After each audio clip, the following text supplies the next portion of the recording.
Hello and welcome to Pest Perspectives. We are now on episode 18, at least I know. I didn't know last week. Adam Holt had to correct me. And this is a podcast about the pest control industry, where the main goal, I hope, out of these podcasts, someone can learn something, even if it's a little bit. It all helps. It's made to entertain and educate at the same time. I'm not saying every podcast is going to be full of education, but it is in there. It's a mixture. And 18 episodes, and you can collect CPD on basis prompt. You can for this podcast. There is. If you go back through the podcast descriptions of the previous shows, can't remember off the top of my head. There's 10 available, but you can only claim 6 a year with basis prompt. With the British Pest Register, you can claim nearly every show I've got with that. And BPCA's CPD diary, you can claim every show. I believe you can. It's self-register. But this week, I'm going to preface this guest. Now, we're not talking about mold control. We are not talking about UK patangs. We're going to do a show later in the year when mold season kicks off. So this will be about mainly pest control, and we may mention deers and things like that. So we've got on Andrew McDonald from Highland Pest Response. How are you doing? Yeah, good. Thanks. Yourself? I'm good. Cheers. Good. Nice to finally get you on. It's come round quickly. Oh, So I know. You come back off holiday from America, didn't you? Yeah, I was. Yeah, I was away for quite most of May, to be totally honest. And it's just been mental since coming back and playing catch up. So, and when you messaged the other day saying, "Are you still okay for next week?" I was like, "Oh, sugar." It's come round fast. Oh, it's just mental. It is. So, like with pest control, did you come out of school wanting to be a pest controller, or No. were you a kind of kid that was into being in the fields and in the wilderness and things? Yeah, so like I've always had a passion for field sports, sort of, and that sort of thing, fishing and shooting and that sort of country style and a way of life and stuff like that. And I think, like, as every young boy in school, like, I want to be a spaceman, I want to be a fireman, I want to be a policeman and all that sort of thing, you know. And then actually, just like, I've always been brought up around the field sports sort of thing. My father was an avid sort of fisher and shooter and whatnot. So once I discovered that you could get a job when I was young, like being a gamekeeper and all that, and like, I suppose it's ignorant in a way, but you're young, you don't know. Like, you think, it must be the best job in the world, you know, fishing and shooting all the time. It's far from doing that all the time. But no, and I went down the path of gamekeeping, and I think, like, a lot of pest controllers as well, you know, sort of come from some form of background like that, don't they? Yeah, they do. Yeah, they do. So. I'm not in that category, but a lot of people are. Mm-hmm. They are. Yeah. But yeah, gamekeeping. So, what did you have much gamekeeping experience? How long did you do that for? So you're going to ask me about dates here. I haven't got a clue, but like, I don't mean dates. Just like, yeah, no, I left school at 15, and had to wait.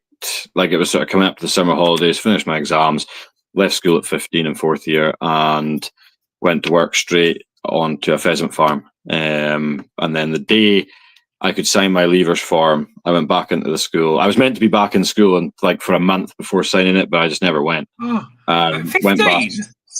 How old are you then? How old do you think I am? I thought you were like my age, like 40. Oh, thanks. No. I'm 10 years younger than that. Oh, so it's the way you said. It's the way you said at 15, because I remember my dad and uncle, and people like my uncle, when he was 15, he actually got a job in a factory. Back then, they didn't care. So you're younger than me, and you got away with it at 15. Yeah, so we can leave at 16. I think you can leave school. I mean, it might have changed now, but at the time you could leave at 16. It's 18 now. They've changed. Well, they want you to go into higher education or an apprenticeship. They try to get you to do that. so like there's the 6 years of high school sort of thing. I left in the fourth after my exams, and then I was meant to go back after the summer holidays for like a month before I could get my leavers form signed to leave, but I just never bothered. And I went back the day, I think it was on my birthday, and I went in and got my leavers form signed. I think, to be honest, my teachers were relieved that I was gone. Like, so, but you know, like some of the teachers said, like they know, with me not being in class, I had got a Skive school and stuff like that, and I don't recommend doing it, but like I would do it, and I would go off and work on estates, like for work experience and meant to be at school and this. But they said I'm better off out there doing that, doing something I want to do, than disrupting the rest of the class. And they're right, you know. When you're young, though, isn't it? It's like, if you look at it from the point of like everybody sticking at school, work hard, get a job, you know, all this sort of stuff, and like get a trade, do all the thing, and everyone says it to you. And when you're a kid, you're like, yeah, whatever, I want to do this, I'm not listening to you. And you know, it's like the same as like when you're a kid, it's like, you know, bedtime. It's like, no, I don't want to go to bed, I want to stay up as late as possible. When you get to our age and stuff, you're like, I can't wait to get to bed, you know. It's just but I think there was that side of it of like, yeah, I'm not going to listen to teachers, and I don't like teachers and all that sort of stuff and everything. And funnily, I'm actually with a teacher now, so it's quite funny. But but yeah, so I did that. Went to work in the pheasant farm. Went back, signed my leavers form, and then I did like a season's grouse beating and stuff like that, pheasant beating, just to gain experience on estates and whatnot, and do in that sort of field. Found myself placement for an estate doing deer stalking. Went to college and did my national certificate in gamekeeping, and then went on to do my higher national certificate. But then I took a gap year for certain reasons, and then went back to do my higher national certificate at a place and doing pheasants, pheasant, partridge, and duck, and a little bit of deer. Did that, worked on that estate for, I don't know, 5 or 6 years, I can't remember. 5 years, I think. Worked there. I left there, went to another one, and the job was missold to me majorly because they were so desperate for somebody. I took a pay cut to go and everything. I started work on the Monday, and the young pheasants arrived on the Tuesday. It was just like all go at once.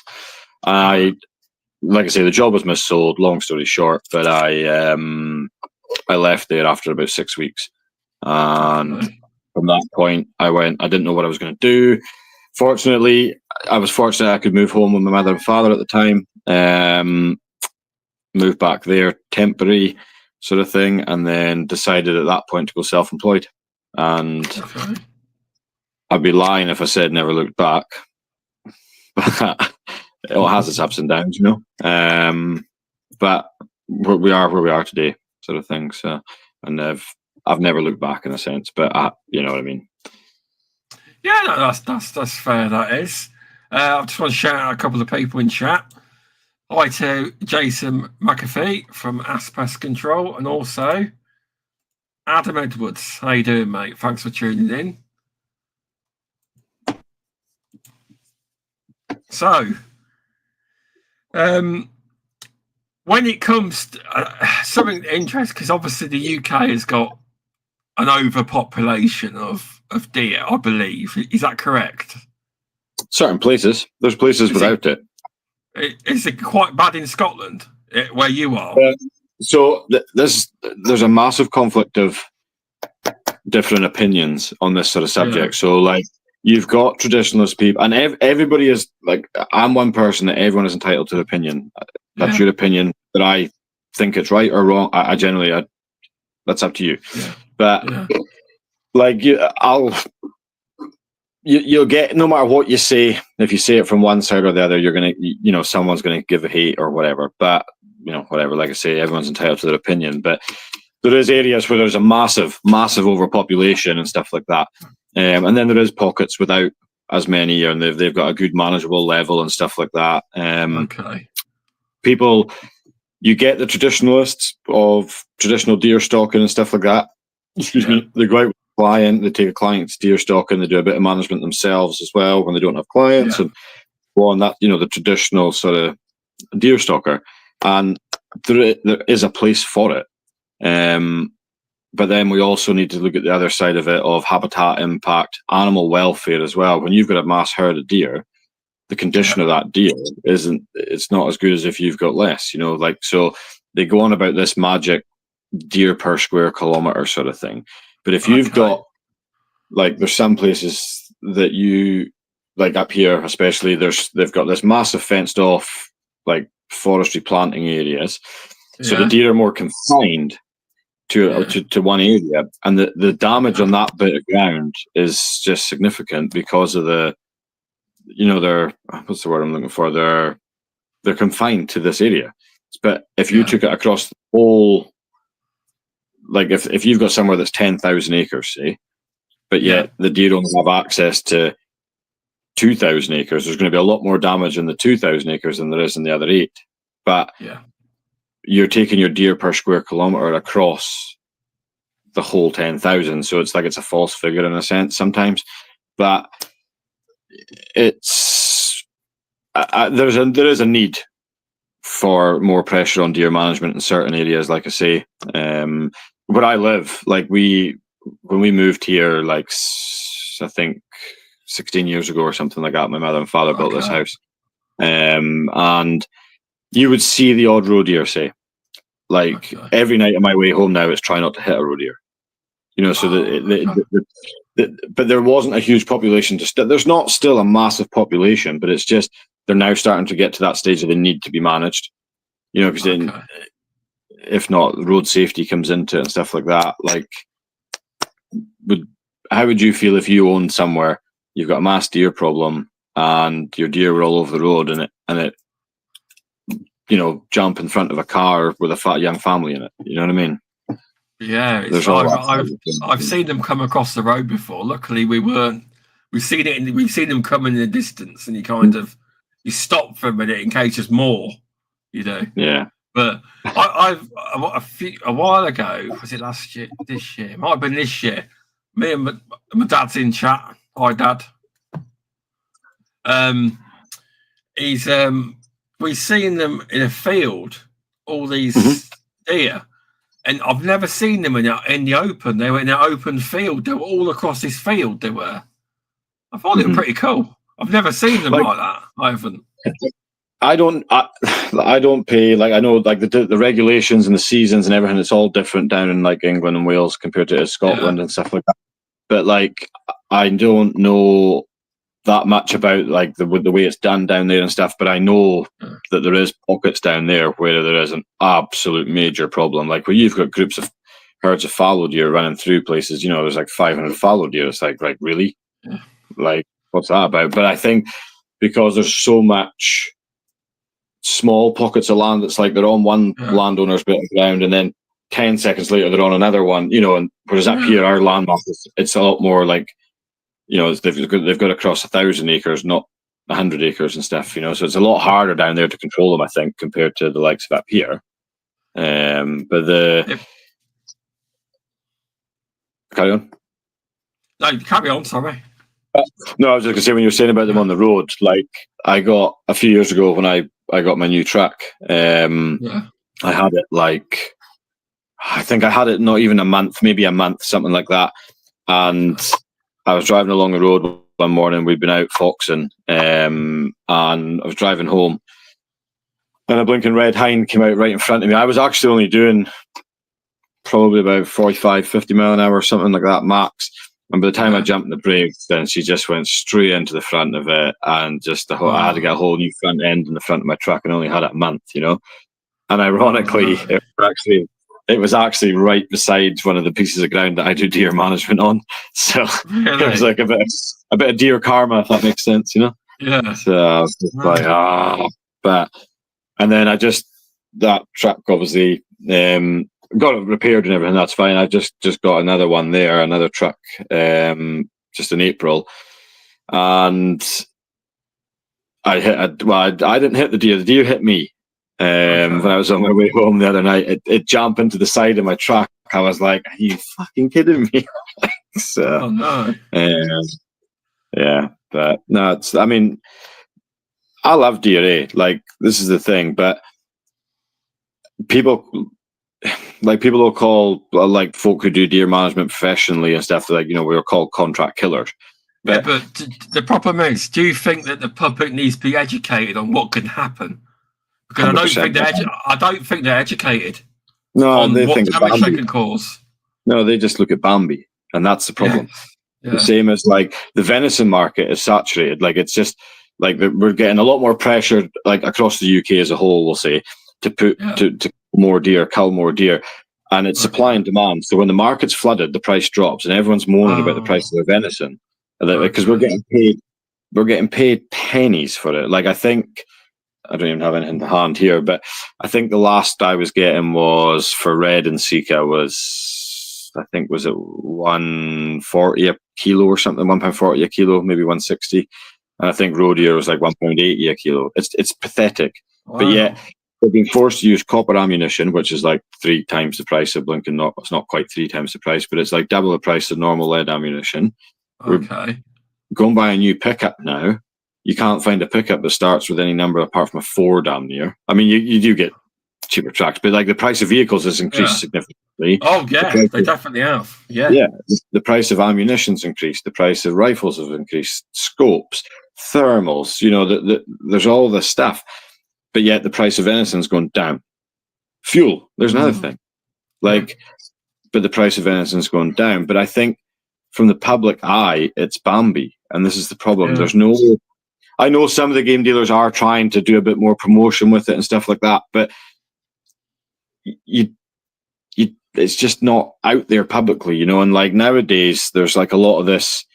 I know one of the game dealers, they try to go to the local schools and try and educate the kids from a young age where they need to learn from.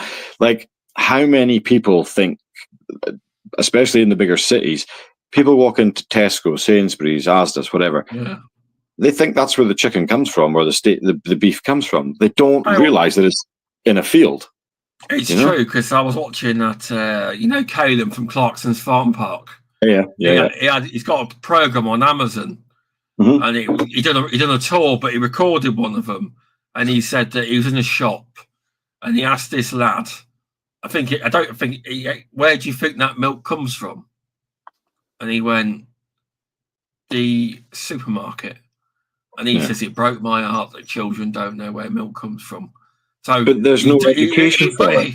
But he recorded a whole thing on the show on Amazon, so millions would have seen it. Yeah. Showed them how the milk came, and he recorded it all, went through, so people would know. But he says, people should know. But he says they sadly don't. No, there's no education for it, and this is where there needs to be more promotion in that sense of things, like educate them. But the schools wouldn't allow the game dealer to go because too many of the parents were like, "Oh, you're not teaching my kid that you kill Bambi." It's like, fuck off. Like, you know what I mean? It annoys me that side of things, but it's the world we live in nowadays, eh? It is, but. So, because I've heard that is the government giving? I'm not saying that they are. That the situation's got that bad that they're giving free funding for deer stalking. I think you've got to meet the requirements. You have. So in England, I'm not that clued up and down there, but I think you can get almost like a bounty. So some places that have got surveys done, I don't know what the criteria is. I have no idea. So if someone can jump on and who does know them, great. But I think they can get a payment per head or per certain amount or something like that, or if they're reduced to a certain density.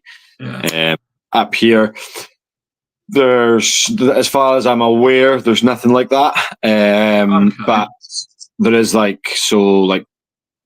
the private estates will pay contractors to come in, or like government bodies will pay contractors. They'll also use their own contractors and stuff. And the way a lot of that works is you're paid a bounty per head. Is the way that is. Like, it'd be like you going out and doing a rabbit control job and being paid per rabbit. You know, it's the same. But like I it's said, like people, we won't talk about it, but it's like some people that think it's still £5 a mole. But we're not talking about moles on this show, are we? I do mole control daily, like, well, not daily, but like I do mole control as part of my pest control anyway. So I'm more than happy to talk about that side of things. But that's the thing, and there is, I think like even that £5 a mole, I think if you can go onto a farm and you're going to catch 1,000 moles off it, well, if you want to do it at £5 a mole, then cart on, because the farmer's not going to pay you 10, 12, 15, £20 a mole, or, you know, whatever, when you're catching high numbers like that. But yeah, it's like, you know, so it's not easy. It's not easy money. That's for sure. Like, it's hard work. That's the thing. And it's fine. The same as a deer, like, and, you know, being paid this bounty, that's where we just get called contract killers, and that's fine. But have a go at me for it if you want, for being a contract killer. But if I'm not doing it, guess what? Someone else is going to be doing it. It's true. It's like, if your accountant doesn't do your books, guess what? A different accountant will do it. Someone else will be doing it. So it's like, there's always be someone else. There will. Well, exactly. Like, so just there is a lot of, though, like, I don't know what the word is, recreational stalkers, though, you know, and they go out and they shoot a handful of deer a year and stuff like that, and that's great, but doesn't make a dent in the population, you know. And like, if you've got, like, there's a lot of them as well that they want to shoot more and more deer, and they hate the fact they don't get the opportunity because all the deer are getting shot around them by a contract killer. And there is a lot of jealousy in that side of things, that they shooting it and stuff. And it can be, it's the best industry in the world, but it can also be like quite, I don't know what the word to use. What's that? Doggy dog. Yeah, it can be, or like cliquey, or, you know, it can be like that, but there's amazing people in that world, like the deer management world. There's amazing people in that. Yeah, that's good to hear. Because you'd think, though, if the government was offering incentives, that they would start to educate the public. But I suppose you don't want to spend money on educating people, because it wouldn't be that difficult to run a load of nice videos explaining why they're causing problems and put them over social media or something. But we can't do that, can we? No. Common sense. Yeah. Yeah, I'd like to use that now. No. Do you do a lot of deer work at the minute, or? Not this time of year, no. I don't personally. We still do a small amount in this time of year, like just go out for an evening or a morning and stuff like that. But not a heck of a lot of this time of year for me. But there is a lot of folks still do a lot of this time of year, but just me personally, I don't. It's more my winter time sort of thing. I don't do near as much as I used to do. I was doing probably anything from, I don't know, anything from like 300, 400, 500 deer a year, something like that, as we were killing. But I don't do that now. It's just that other things have come up and focusing more time on that. I'd like to get more into it, not say back into it, but I would like to start doing more again. But I just, at the moment, I'm doing other stuff and trying to juggle so much at the moment that I just don't have the time to commit to somebody who's wanting it, you know. No, that's fair enough. That is, you know, I know you're a busy guy. Whenever I send you a message, you're always doing something. You are. I know, it's awful. Like, it's awful. It's just trying to juggle things. The problem is, some people say it's a good thing to be busy. Mm-hmm. It's a good complaint. It's my favourite thing at the moment. That's it, a good complaint. Yeah, it is. It is. And I hate turning work away, and I hate letting people down. I enjoy helping people. You know, when somebody has a problem, if I can solve it, then great. Like, I got a phone call 2 weeks ago, I think it was, about honeybee removal. I don't do it, and I'm sorry, I can't help you. And I hate letting them down. It's something I would definitely look into for the future, but at the moment I don't do it. And I to be honest, I don't get that much request for it, in a sense. So at the moment, I mean, if I did offer it and went in courses and learn how to do it properly and things like that, then I would promote it more, if that makes sense. But there's a lot of like local beekeepers up here and stuff that do it. So I just say try one of them. That's the best help I can give you, unfortunately. Yeah, no, that's fair enough. And Adam Edwards said, "You would think he's after someone to come to Scotland?" He's put. Yeah, but when you coming, Adam? Yeah. He's always busy. He's always busy, like you. He is. Yeah, that's it. He needs to jump on his push bike and get up here for a week. We are looking to. We're expanding at the moment, and we're looking to take somebody on. So it's just we've been looking for quite a while. But it's challenging. It is challenging. I don't know what it's like, so I don't know. You got to get the right person, haven't you? Yeah, 100%. You got to get someone with experience. Do you know what? Do you know what? I'll be totally honest. I'm probably not the. I'm a social person. Like I like being social and things like that. But at the same time, like I hate people. Like it's so weird. Like it's not that I hate people, but it's just. I don't know how to describe it, to be totally honest. It's like, sometimes the job would be great without customers, wouldn't it? Do you know what I mean? But I'm probably not the easiest to get on with sometimes. And like don't get me wrong, a lot of my friends that can help out in jobs so we do some bracken management, like the weeds, bracken control.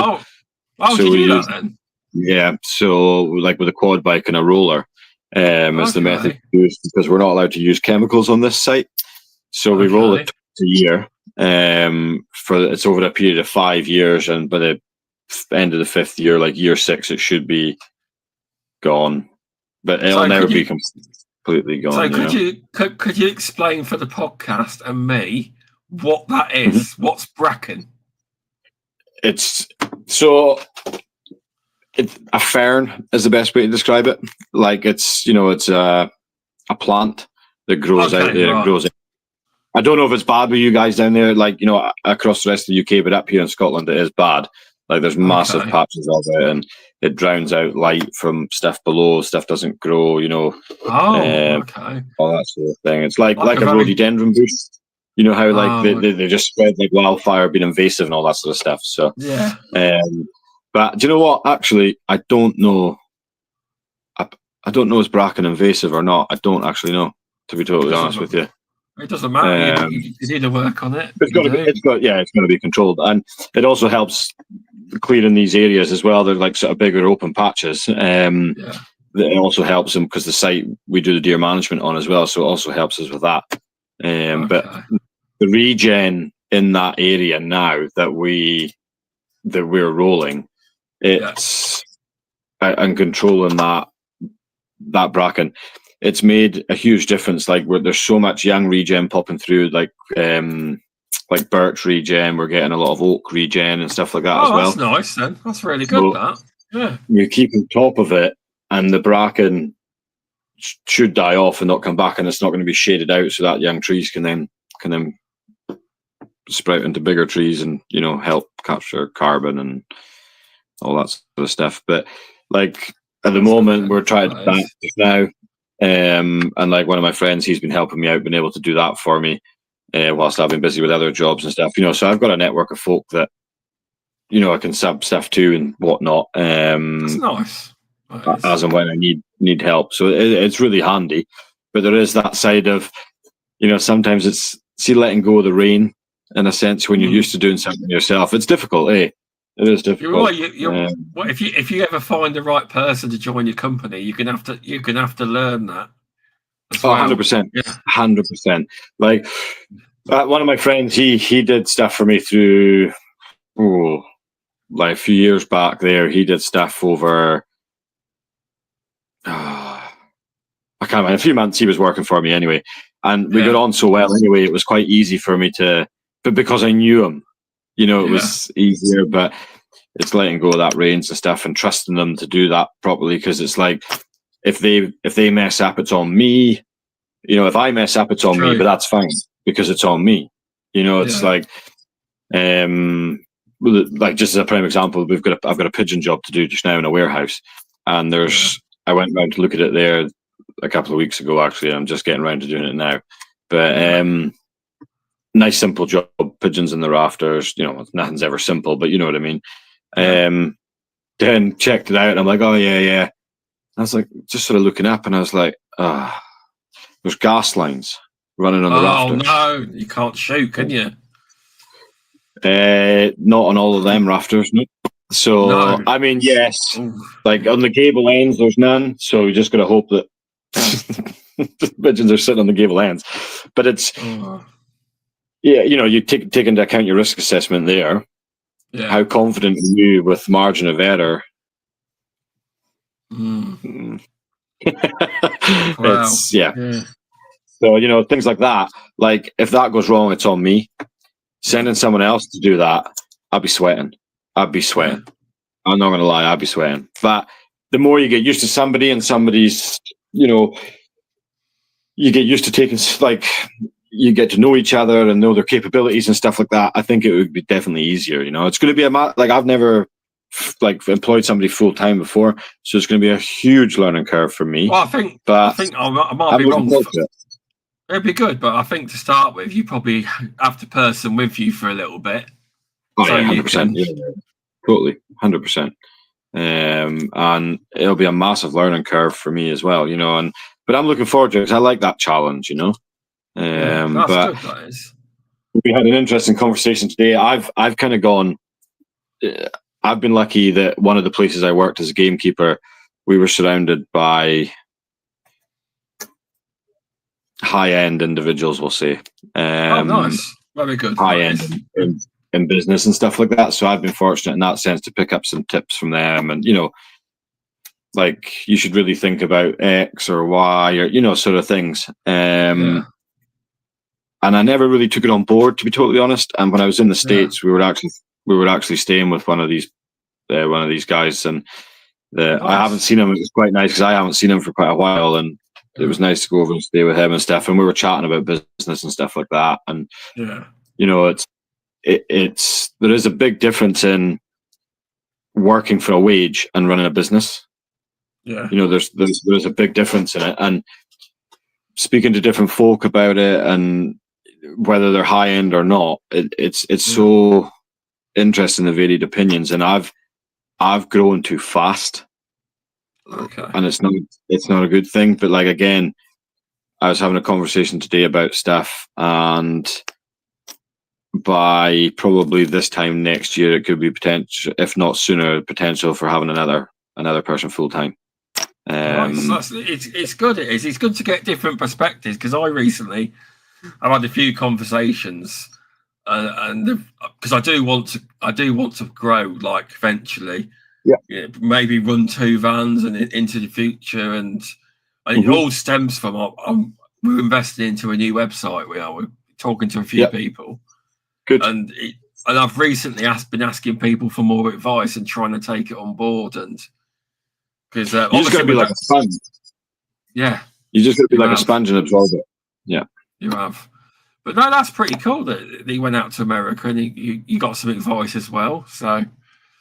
No, it is. I'm grateful for it. That's the thing, and if I continue to grow the way things are going and all that, like I'll forever be grateful for that advice, but it's not till you, like I can sit there and say to you, like, yeah, but you need, like you're on about your website, you need to also think about, I'm just making this up, but like local advertisement, and you think, oh yeah, but it's not till you stop and actually think about it and break it down what's been said, you're like, actually, that makes sense and whatnot, and but yeah, it's I don't know how else to say. I'm grateful for it, No, it's good. It's like I've noticed in the industry that everyone's now, because obviously I've never met you, but we talk nearly daily through the voice notes. Same with Adam. I can see you, Adam. He said that one of his terriers used to be called Bracken. That's what he's just put. But yeah, we all talk and we all ask each other for advice or whatever. And there's a lot of people with a lot more experience than us as well. Like, some of the advice I got 100%. from people who are a lot more experienced than me, because I'm learning it all. Because obviously one day I will take the firm over, and it's all learning knowledge. It is just It is. trying to learn how to get more commercial contracts and things like that. Yeah. I've been asking for advice, and it's quite good advice. A lot of it is. Yeah. To be fair, No, that's good. It is. Every day's a learning day. Every day's a learning day. Like asking advice. Is. Like some people are too proud to ask for help or advice and stuff like that. I generally don't care. If I look like an idiot asking a question, I don't care as long as I get the answer that I'm looking for. You know, like I might ask. I don't know. I'm just going to make this up, but like, how do you treat a wasp's nest or something? And that might be something like, you know, a lot of people look at that and go, "What are you talking about? Oh, I've never dealt with it, so I do them, and I do know how to do it." But I'm just saying for an example. But it's just, I don't care if I look like an idiot. I want to learn. I want to know. You know, it's like, well, just when you were saying about Adam there, like I asked Adam about something yesterday, and I was like, "I've never used it. I have no idea. Can you explain how that works?" You know, because I didn't know. I'm never afraid to ask for that. Because it's like, and I think that's a good thing. Sorry, go on. Carry on. Sorry. I was just going to say, I think that's a good thing with like the pest control industry. Like there is such a tight knit community there. So like there's a lot of people who are happy to help, and they want to see you do well and succeed and learn and all that sort of stuff. Don't get me wrong. There is also the little part of like within the community that are like dead against it, don't want to see, you know what I mean? They want everything for themselves, and there is that side of it. But that's like every industry, you know. But I do think, like, I know we're not really talking about UK Batang supplies here, but like I was saying to you earlier on today, the friends I've made within the industry with doing UK Batang supplies, they're lifelong friends. I've never met them in person. But again, we speak daily and all this sort of stuff, and it's amazing. And every one of them wants to see you do well. It's good. It's because I think there's a change of over the past couple of years. There's been a change because in the groups, not saying which ones, but when you used to ask questions, people used to laugh and say you should know. But some of these groups, like. To get help and advice, and I've noticed that people don't really take the mickey anymore.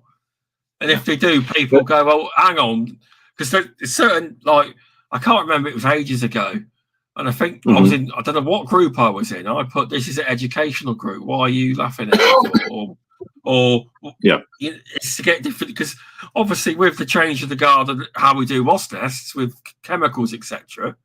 There's tons of chemicals. There's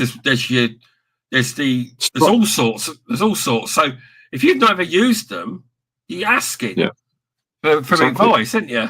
There's loads of different things you can try. You'll learn. Like, it's all very well doing. Like I stand by this, and it might be wrong, but I stand by it, and I'll always stand by this. You can read as many books as you want. You can watch as many podcasts as you want. You can do as many training courses as you want, but you will never learn as much until you make the mistakes.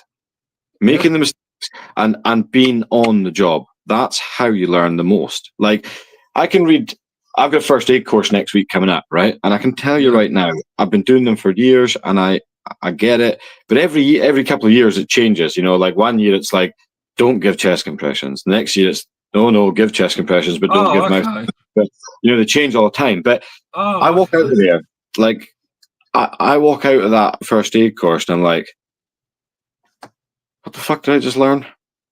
The problem is, even though you've done it, if you ever have to do it, you'll be like, it'll come back. Actually, on a real person, it'll come back.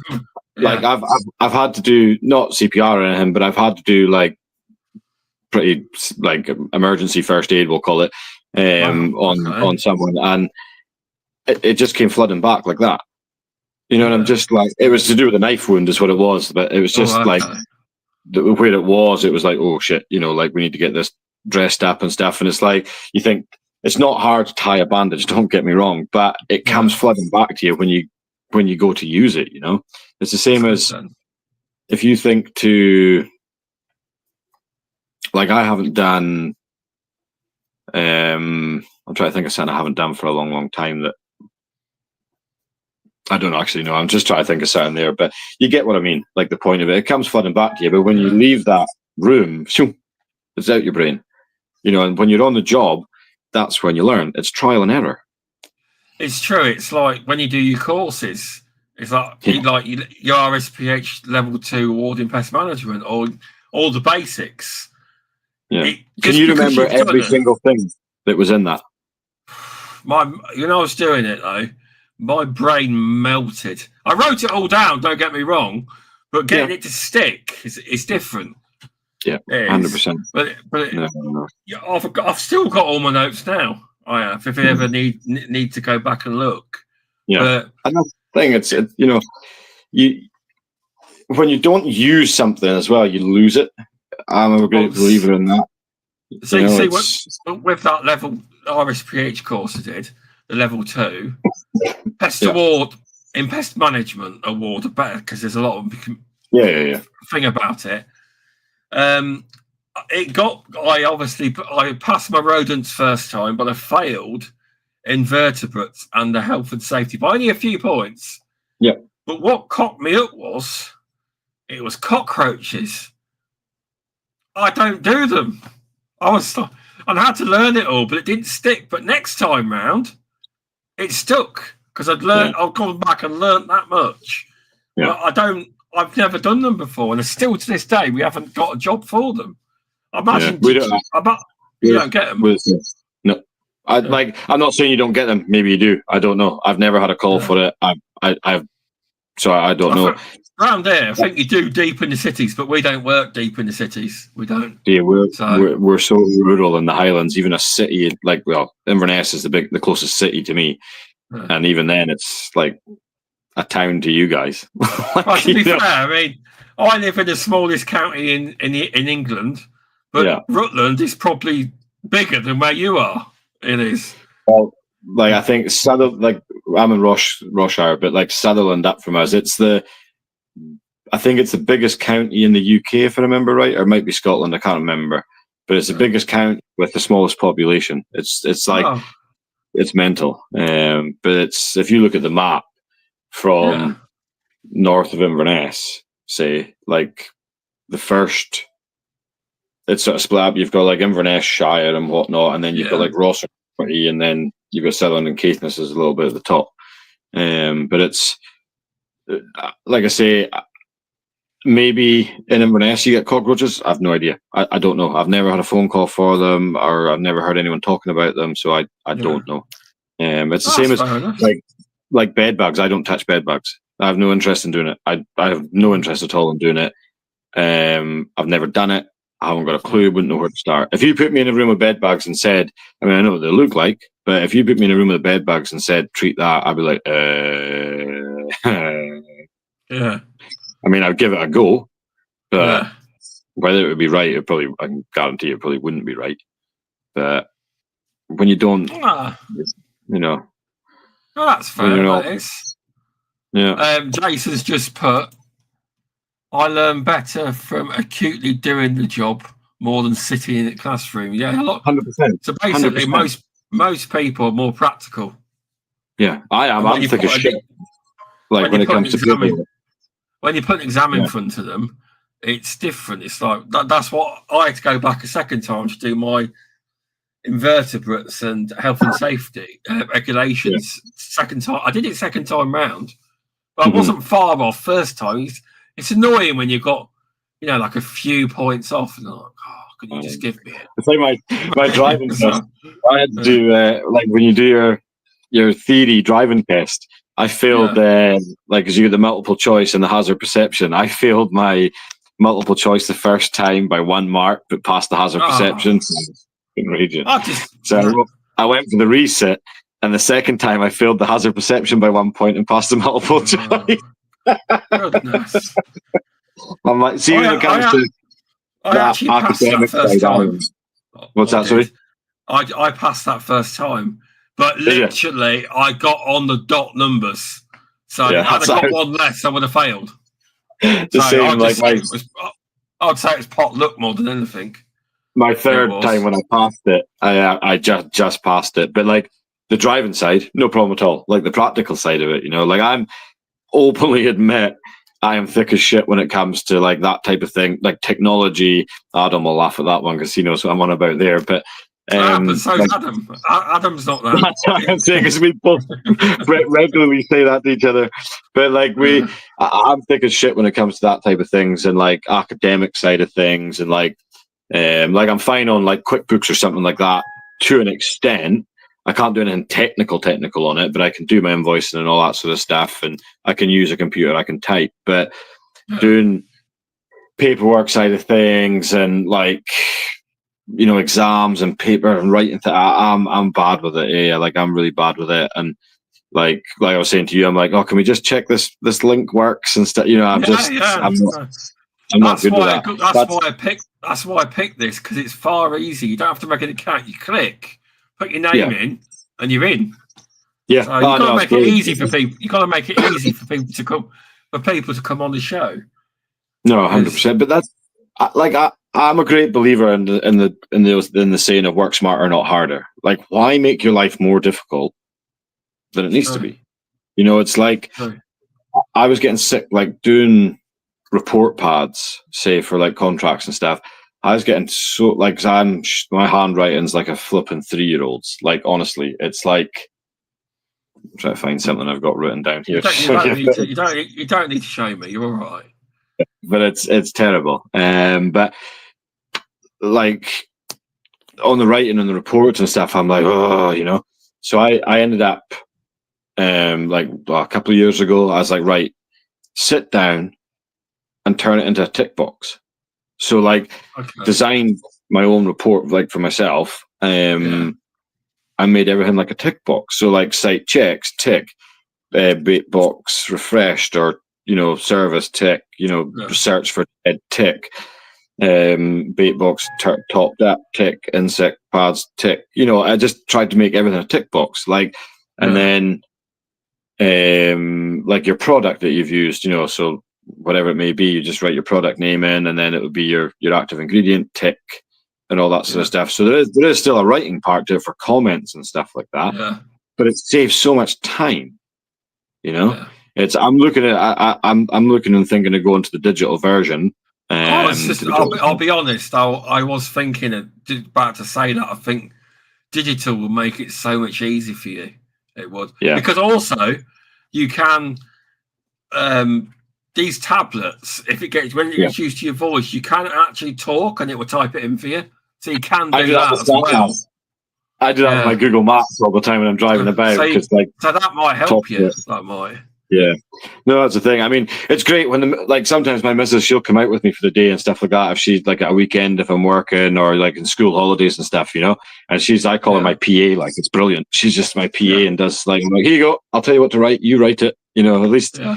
And like, a customer sometimes will be like, oh yeah, you had herself with you at the weekend, and you're like, yeah, how'd you know? Because I can read your report.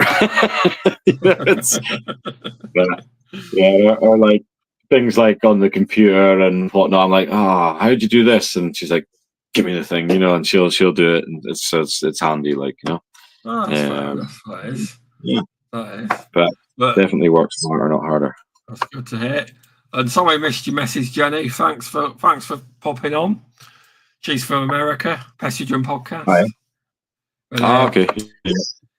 I've been on that one, but earlier on, I missed this message, and he's right, because we're on about messaging each other. It's a lonely game at times. It's important to engage, in my humble opinion.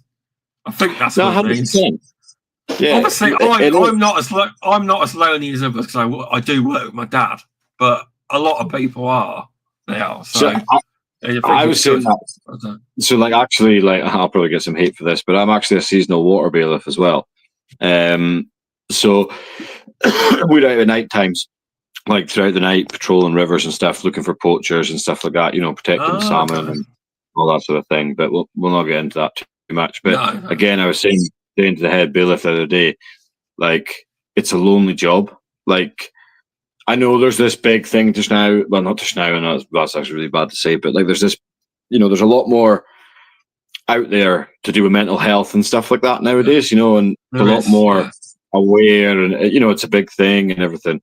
And you could, if you actually stop and think about it, like, or you're out there driving about by yourself, listening to blinking Spotify or listening to the same old radio station, it does get lonely, like, but It does. I'm always messaging somebody or something like that, or replying to an email or something that's just so bad. But having the chats, like, us chatting, me and Adam, me and like loads of other folk, it's definitely good because it's that social aspect of it, and we're all bouncing ideas off of each other and all that sort of stuff, and there's so many people, again, like I say, this industry, there's so many people that I've made friends with that I know I could pick up the phone at any point if I ever felt I needed to have a chat, like a proper, like because I'm feeling for whatever, or I'm a bit old school in that sense. I'm like, life's tough, wear a helmet, like, and it's probably wrong, should be a bit more sensitive, but it's just the way I am. But like, if I needed to, there's several people I know I could pick up the phone and phone, and it's nice. It's nice to have that behind you. And the same as there's people out there that if they ever need to chat, phone, and they know that they can phone me. Phone me if you want. It's fine. I might not answer, but I'll get back to you. Busy man. Send you a voice note, and you will. Yeah, you've probably got more chance than me. Yeah, it's like today. I was playing phone ping pong today, like missing calls, phoning back. I'd miss them, they'd miss me. Oh, I'm just like, oh.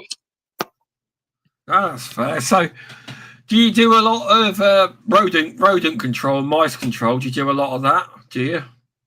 Yeah, we do a lot of that. We do a lot of agricultural stuff as well. Sort of dealing with rats, mice, wasps, moles, rabbits, foxes, deer, corvids as well, pigeons. That's like our sort of main. Do you get a lot of bird work then?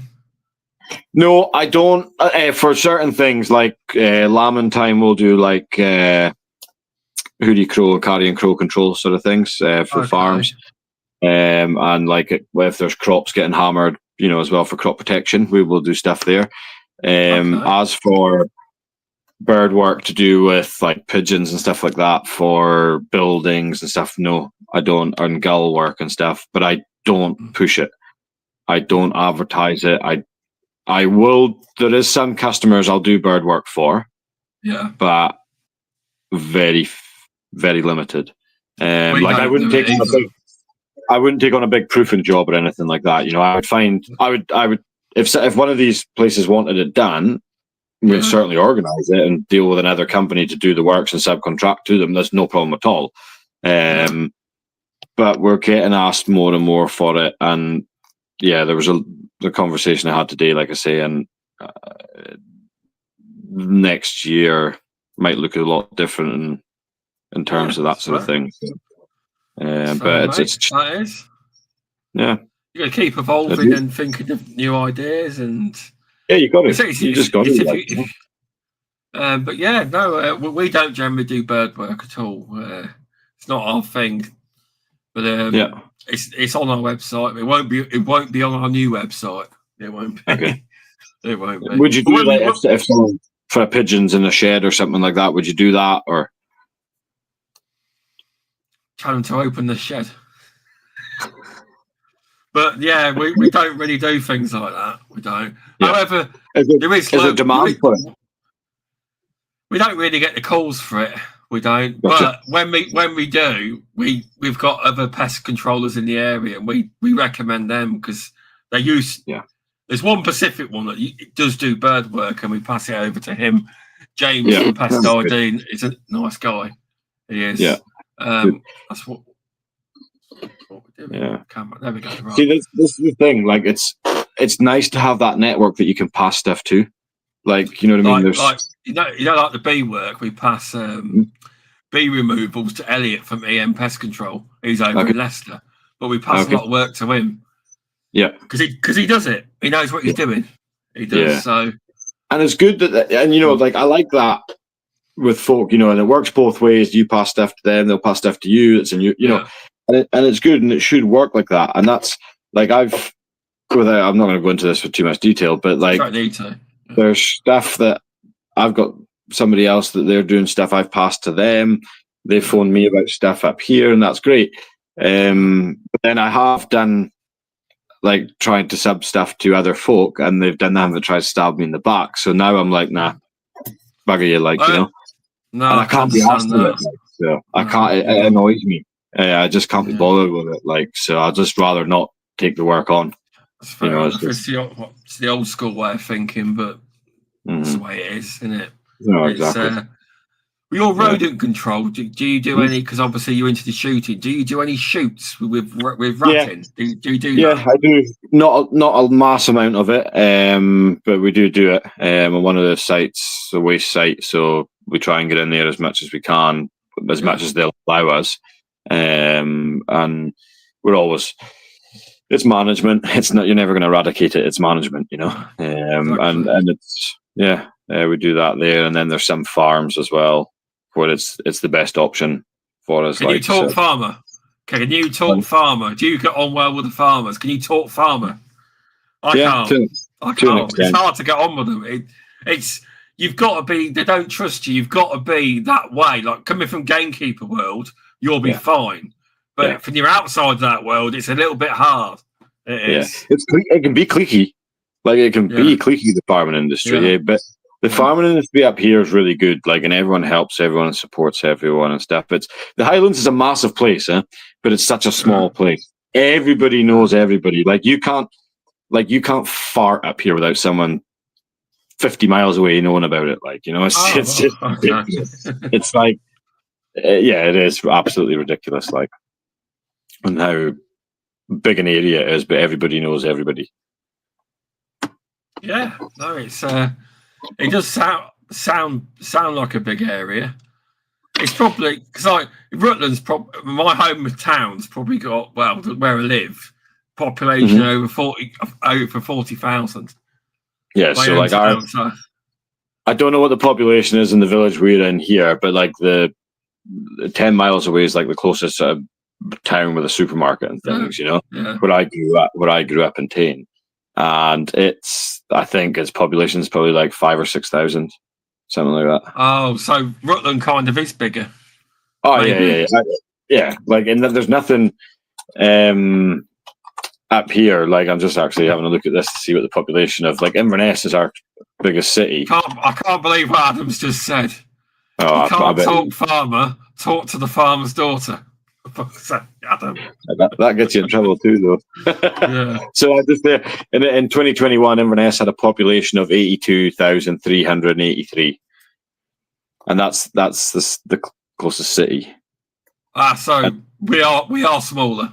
Then we are smaller. Yeah, but that's a city. Like that's usually it's usually about 1 million for a city. There's only like before. I can't remember. Was the population of Scotland like 7 million or 9 million or something like that? As the population of the whole of Scotland, like it's tiny. There's more people in London than there is in the whole of Scotland.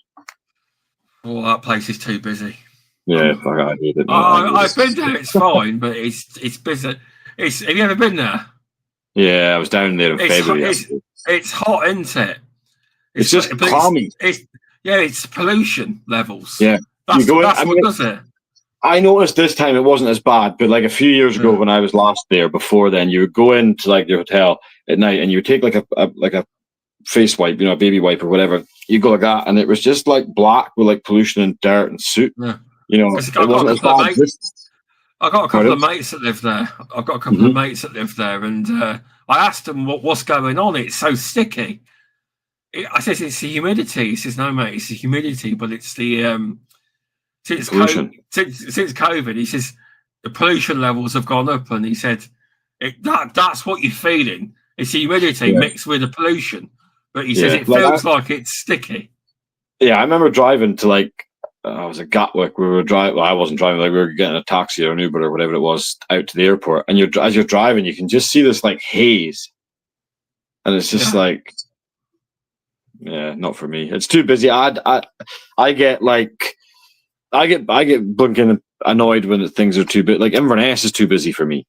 Like I say, I'm a weirdo like that, but it's like people walking past. But around here, you walk down the street, like the high street in Tane, say, and even if you don't know the person, when you're walking past someone, if you make eye contact, you'd be like, "How's it going?" Hi, even if you don't know them, it's just the mannerism of the Highlands, Oh no, it's a good thing. It's what used to happen in the old days. It's like round here, not everyone will speak to you because they've got AirPods in, but a lot of the old people, with like elderly people, if you say morning, they'll always say morning back to you and hello. Yeah, they will. Yeah, but that's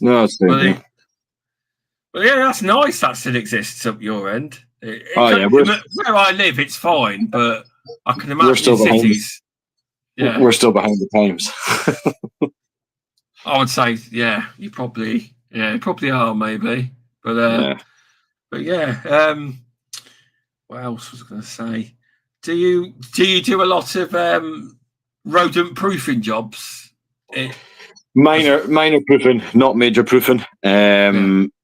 It depends on the situation, like I don't go gang ho with it and stuff like that. I'll maybe recommend something needs done, and then if the customer wants it done, then we can look at it. But half the time they don't. They're not interested. They're like, "I'll just call you again when the problem comes back." And it's like, well, why not get rid of this problem, once and for all type thing? But they just no. It's like when you tell them that you need to get a drain survey, and then they don't. Yeah. It's hard though when you give the recommendation, and like, it's not something we offer, but we say you have to get someone else to do it. But same here. But it's like I've got to the point now of like, I know it's been talked about on a few podcasts and stuff about like recommendations on treatment reports and stuff like that. When do you, like, at what point do you just stop writing it? I don't. I just write it. Like now, I'm like, I've recommended it. I've spoken to you about it. I've spoken to management about it or whatever. You're not going to do it. That's your problem. It's not on you. It's not on me. So it's on you. Like I'm just like, pay your bill. Like I'm at that point now with quite like, just and it's you're as well speaking to a brick wall sometimes. Yeah, you are correct. That. I know exactly what you mean, especially with certain monthly contracts. Sometimes I'm not saying any in particular. Yes. I'm just saying a lot of customers don't always want to spend that. So even though it's not that much. A lot of the time, you don't even charge much on top. It's not that much, but it is what it is, though, isn't it? Everyone experiences that in the industry. Yeah, no, 100%. Like I say, we'll do minor proofing and stuff like that, like on a job, but not. Yeah, we do. We only do minor, and we don't do the big proofing. We don't. No. It's something I would like to get more into, to be totally honest, or have the option to offer as well. Like so it's something you could actually upsell as well. On top of services and stuff like that. But right now, I don't have the capacity or the time for it. I mean, it's obviously something for the future, but 100%. But we might look into it more in the future. It just we've got a lot of things trying to do at the minute, but we do obviously when we do people's air bricks, we do a lot of that. We do the air vents, we do that, but it's you've got to be good at selling as well. You've got to be good at talking. You know how to word it as well. Yeah, 100%. I'm learning all that as well. I am. Fear factor. I've actually done. I'll tell you what was fear factor when I knocked on a few doors at commercial places and asked them about pest control. They were all nice. None of them rang me back, but I did it. Yeah, it was quite scary, but everyone was nice. Yeah. I remember when I started out, like, I remember just like going around and like I would wait for somewhere to phone me and everything. I'm like, this isn't working, and like I would go to like a restaurant or something, and I remember asking them the first time, and I was like, just like a mess, like and everything. Now I'm like, now I'm fortunate right now, but I need to. Like thinking forward, I can't be like this. But right now, I'm fortunate. I don't need to take it on. So like when I get a call for something like that, I'm like, look, I'd be struggling to fit you in, literally, because I'm busy at the moment, unfortunately. But we can certainly come round and price it for you, give you a shout and sort of thing. So we'll go around and price it and whatnot. And I'm like, that's the price there per month or whatever, or like one off, whatever the job is. And before, I'd always used to like be a busy fool when I first started out. I had to take everything I could. Like I literally, I had nothing when I started. Like I'll never forget like what I started with, and I literally, to where I am now and where I'm wanting to go and going to be. I'm still a long way off where I want to be, and I'm a bit behind where I want to be, and I've had some setbacks. Don't get me wrong, but I'm quite proud of myself for what I've done, and like, it's hard to build from nothing, if that makes sense. Like if you sorry, carry on. I mean, obviously, I'm going off what you're saying because obviously, I joined my dad. My dad did all that.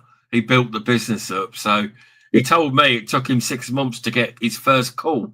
But you've got to remember that he didn't go full time. He was doing it as a side job to start with to build up before he left his job. So, but see, I think a lot of people who start doing that as well on the side and everything, that's kind of the way to do it because you have to build up that reputation, you have to build up that client base, and all that sort of stuff. I had no option. Like I did have options. That's lies. I had options to go and get another job and stuff. But I was like, I'm done. I'm done working for people. Like management just pissed me off. Like the problem, like it's not all management, but obviously, but like places I've worked, management are always right, and it's like, off you don't know. Like if you're a lot of them don't know anything. They all think they do. Oh, it's just some of them do, but a lot they're not trained. Yeah. They don't speak to you right. I worked in a terrible place for over 16 years. I stupidly stayed there when I was 19, and then and I left there. I went with my dad, but it's Tox's place called Tox. Where they shout at you, things like that. Probably old school. But I learned a lot there, but nothing good. You know what though? Like it's probably opened your eyes. Like there was probably, although you're getting shouted at and stuff, there's probably times where it actually helped you being shouted at and whatnot. Like when I was gamekeeping, and on shoot days we'd have the line of beaters. Oh mate, honestly, I was horrible. Like I'll admit it, I'd go through them like a dose of the shit. But I'd sit down beside them at lunchtime and have lunch with them and get the crack.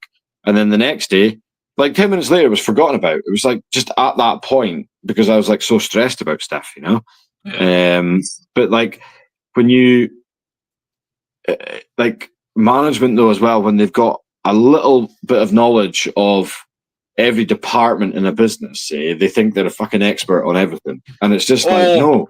Or like when someone's just came in and a new boss, and they've got that little bit of power, and they think they're Mr. High and Mighty. Power happy.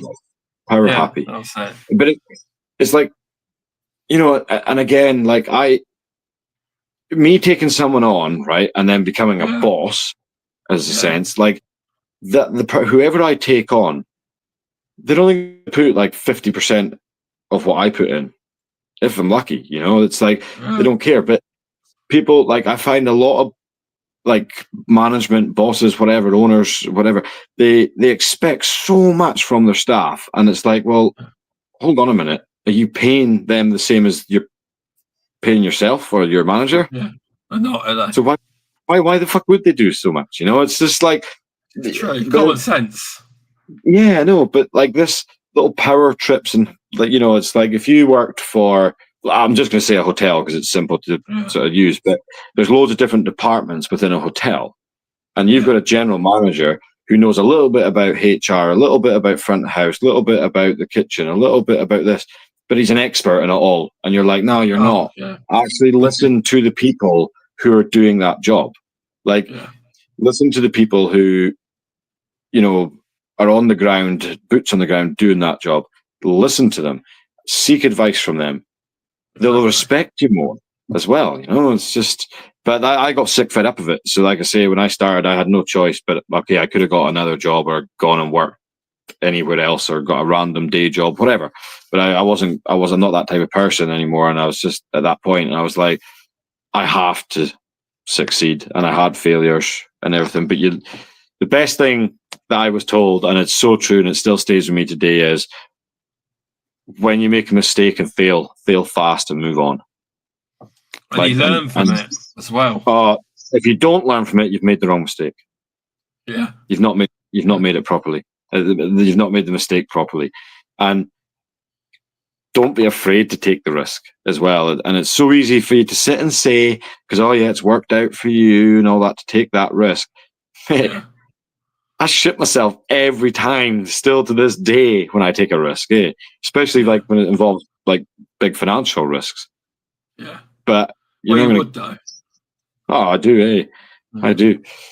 It's like, well, I'm not going to talk too much about it, but we're doing a bit of stuff with UK Tang Supplies just now that's it's costly, we'll say, very costly. And I'm like, shit, I don't even know if this, we're doing new product development basically, but I don't know if it's going to sell.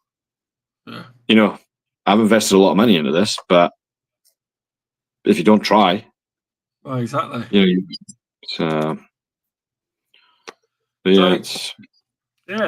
are right. Risk versus risk and reward. It can pay off. It can. It can, but it can hurt. It can really hurt. And it's things like that. But I mean, I wouldn't go being stupid with it. No. If you can't afford to lose what you're going to risk, regardless whether it be a staff member, money, a vehicle, don't risk it. If you can't afford to lose it, don't risk it. There's some great advice in here, I tell you. There's some really good advice for people that are listening. There is. But again, you think it's a lot of it's common sense, though. Like if you think about it, your van, right? If there's a flood and there's a big puddle, but you need to get to that house, and you've just watched a car drive through and disappear in this big puddle, are you going to risk it? No, we turn around. Exactly. So, but if you know. But what made me laugh was one of them was a Range Rover, and he got stuck. But with Range Rovers, you're supposed to press the button and they go upwards. This person didn't obviously know how to use it. But if you could afford to risk that van, and it means that you get there an hour earlier where you're going or whatever, and if you just sat to the side of where the other vehicle went and you could get past, take the risk. If you can afford to lose that vehicle. Exactly. But if you can't, don't do it. No, you're right, correct. But it's you look at. I don't know if this happens with you down there or not at all, but like I was at a job today, and I phoned the customer, and I said to them, like I was actually in the area. I says I can get round and we'll get a look at this, And he's like, oh, I'm not at home, and I was like, all right, okay. He says, but the house is open. He says, I've got a Ring doorbell, so just cart on. And it happens all the time up here. But I'm like, right, it's horrible though, because I'm like, yeah, no problem at all, as long as you're happy for me to enter the property. And I always get them to text me it saying they're happy and they give me permission to enter the property. And what I do is, without them being there, I text them when I'm entering the property, and I text them when I leave the property. And I always make sure I make sure I put the address in it. So if they haven't said, I give you permission to enter number 3 Park Lane or something like that, without my permission, then I always say, I'm entering your property right now at number 3 Park Lane, and then I message when I've left your property. So it covers me, if anything, because I've had it happen with it. I've had it happen and they say, oh, you stole from me, and all this shit. And I'm like, no. Here, honestly, like, so I was like, so I don't like doing it. People don't realise though, like you're a business owner, what damage nicking can do, and you wouldn't you wouldn't do that. It's more than you. No. It's reputation. Like, is that someone trying to get a free job out of you? So that was for that. No, so, but like what I was sort of getting to with it is, it's a risk. It is if you don't feel, you know what I mean. But I take that risk as well. But I've had it twice when I've been accused of stealing. And you'll laugh at these, but there was for a local authority. I was doing the job, and said I can go in without them being there. They text me and everything. That was fine. I went into the house, did the job. That was fine. Later on that night, I get a message from them saying like, you fucking thief. And I was like, what? So I was like phoning them. They wouldn't answer and everything. The next day, I had the local authority on the phone to me like, oh, you know, they've accused you of stealing. And the twice it's happened to me. And you know the two times. One time it was like it's a 37 pence or something like that. That's what I got accused of stealing. I was just like, really? Honestly. But they have to follow up for the paper trail, you know, which is fine. I have no problem with it. But I was like, if you want, I'll give them 50 pence. Like, you know, just do one. And the second time I got accused of, you'll laugh at this one, a fucking hairdryer. Nicking a hairdryer? Really? You got no hair like me. Exactly. I was just like, What's the person after a new hair? Clearly they were after a new hairdryer. Yeah, she was. She was after a new hairdryer, like, and trying to get it off, like, claim it off the local authority, you know? And I'm like, you've picked the wrong lie there. Like, exactly. You know, but, like, I was a bit standoffish doing it again, you know, but then I'm like, bugger it. Like, I take that now, you know, it's on me at the end of the day. That's fair enough, that is. Yeah. That is, but yeah, it's, I've only ever done it on one job, and it was like, the guy didn't tell us, he's like, no, obviously I'm not saying where it is, but he leaves his side door ajar some days. So I'm like, hello, pest control. No one's there. I'm like, I went back to the van, but there's nobody there, but the door's open. Yeah. So he says, don't go in because he hasn't given us permission. So he texts, oh, I'm so sorry. I left the door so you could go in. Oh, I do it all the time. I'm like, well, you didn't say that. Yeah. But now you know. Yeah. You know, it's one of them, eh? Well, we finished that job now. It was a long while ago, but I've never experienced it before. I haven't. Yeah. That's the thing. It's up here again. Like I say, everybody knows everybody up here. I mean, it's getting worse up here, for theft wise and stuff like that. You know, it's getting worse, but it's quite good that there's still that close knit community that keep an eye on everything. You know. Yeah, that's good. That is. It's handy because it means you can get the jobs done and not have to go back and forth all the time. Oh, it can be annoying when we don't actually give like set time. Like we'll just say it's approximated, and we send a message when we're on the way because we've got a digital system now, and we say every message says this is a time, but it's approximate. And the amount of people that don't read that this is a rough approximated time. Yeah. Oh, you said you were coming then? No, I didn't. If you read it, it said approximated. I'll organise jobs like, say, I phone today for tomorrow or the next day or whatever, you know, sort of thing. But I'll just say, like, I'll be with you sometime between. And I hate, this is the thing, I hate, you know, when you get it, you've got a delivery that you have to wait in for or something, right? And then you get the text message like, so-and-so has your parcel. They'll be with you between 8 a.m. and 7 p.m. You're like, like, you know, you're right. It drives me insane. But I do it sometimes. But like, I'll be like, oh, I'll be with you like tomorrow, sometime between like 11 and 1 or something. You know, I'll give them as small a time slot as I can because you never know what's going to happen at that job. So I always try and give my time. Yeah. Give myself time, to allow for delays and stuff, you know. But I know what you're saying. Frequently it doesn't happen. And then like the last job I did today, I was running late for, and I text them saying, look, I'm on my way. I've been held up. I'm really sorry. And I was like, I'll be 15, 20 minutes late or something. And they were fine because they were home for the night anyway. But it's just that, you know, time slot, like saying I'll be there at 12. What if you get stuck behind a lorry? Exactly. And then I'll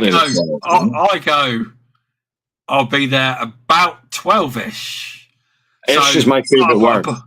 I put we're on the way because sometimes there's some jobs we have where there's a train line basically, and once this bloody train line goes down, it can be 10, 20, 30 minutes. It can. Oh.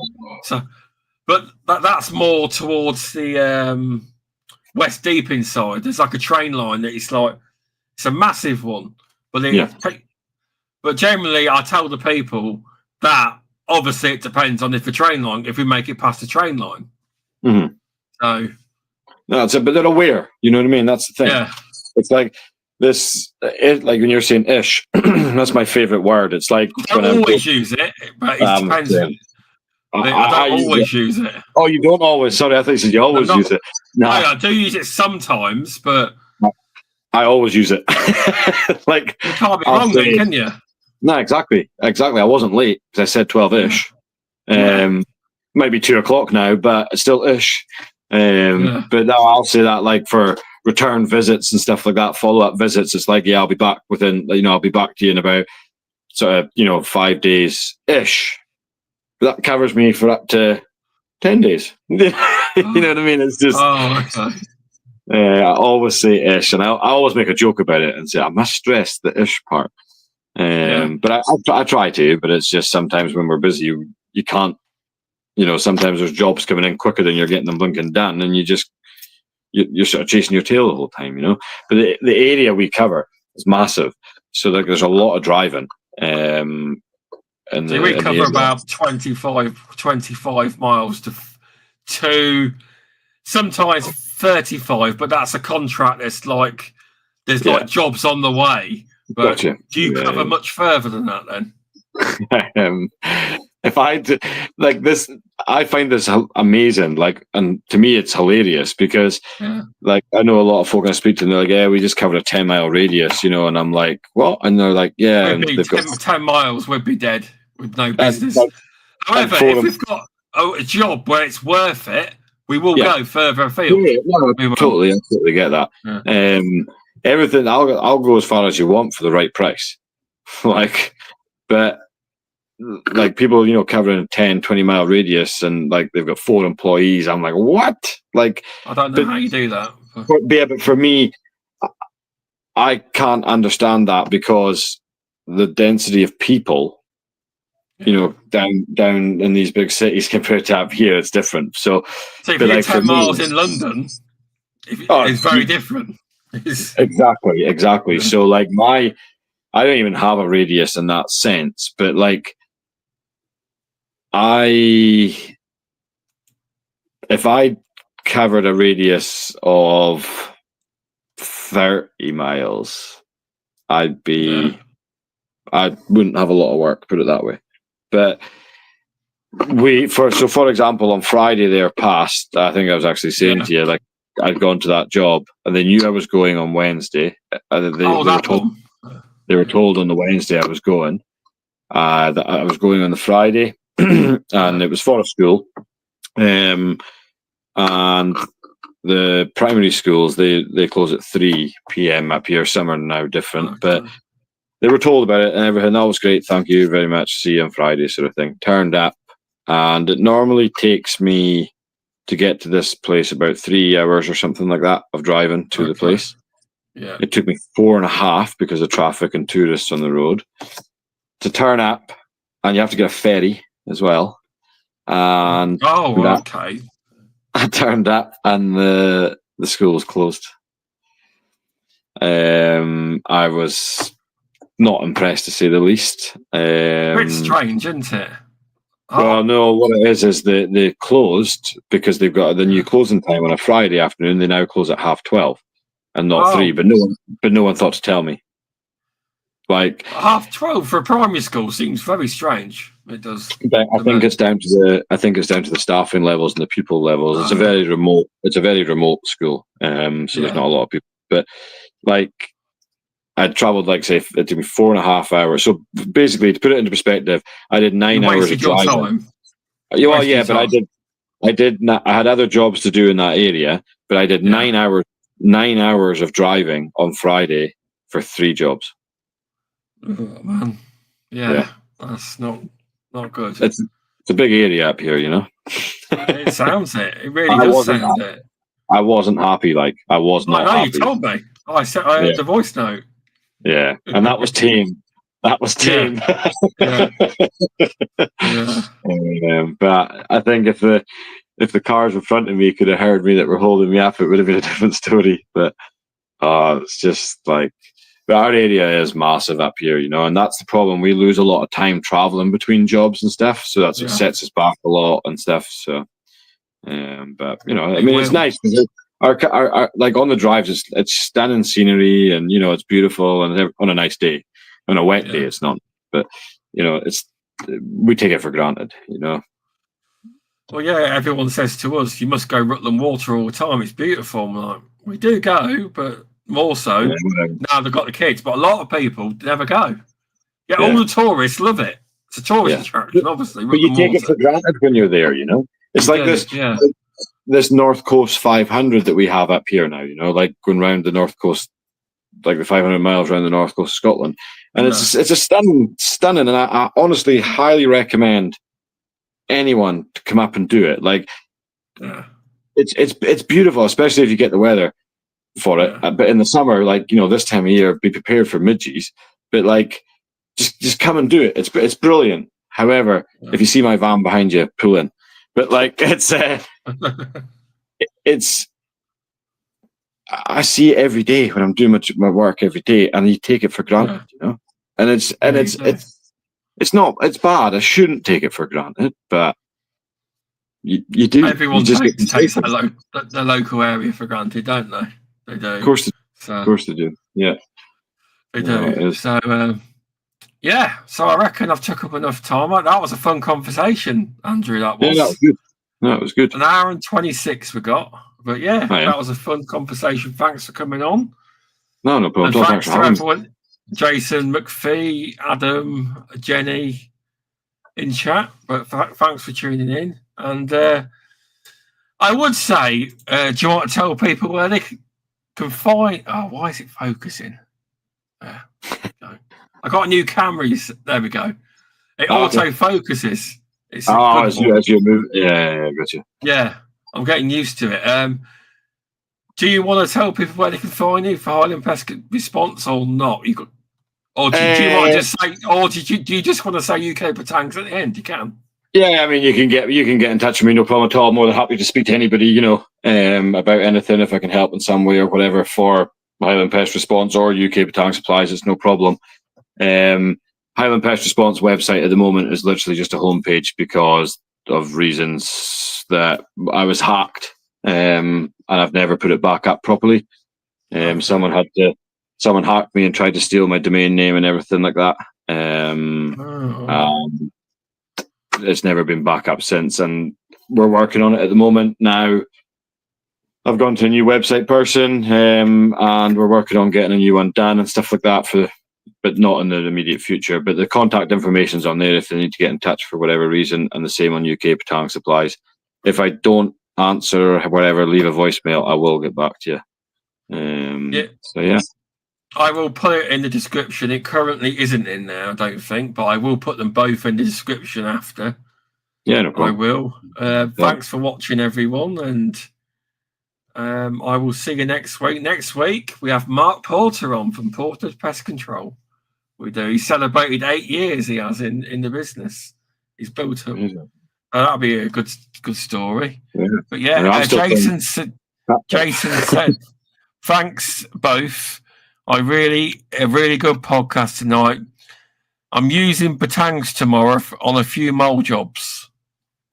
Jason said. Good stuff. Yeah. Fingers crossed. Right. They're a good trap. I do love them there. That's the thing. Yeah. So I've only ever used barrel traps. Have you? So far. Have you got Batangs? What do you mean? Have you got some Batangs? Have you got some? No. I've only got barrel traps. I've only ever used. I'm a newbie in the mole world. I am. Yeah. But I don't claim to be an expert, put it that way. But I get good results on jobs, so that's all that matters to the customer. That's the main thing. Yes. It's I remember doing when I started doing a few moles and stuff like that, and then I went on Alan Jones's practical mole catching course, and it's just opens your eyes to that bigger world, and what I learned on there I use daily now. never looked back on it. Oh, that's fair enough. I might get to it at some point, that course, but yeah, no, it's definitely worth doing it, mate. But yeah, I will just press end stream, but stay on for a second. You don't have to disappear. But yeah, no worries. I've done it again. Right, I'll get used to this camera by next week. Right, there we go.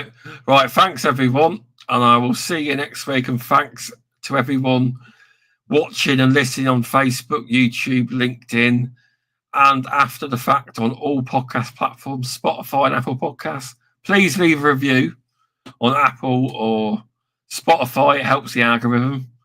But yeah, thanks everyone, and I'll speak to you soon.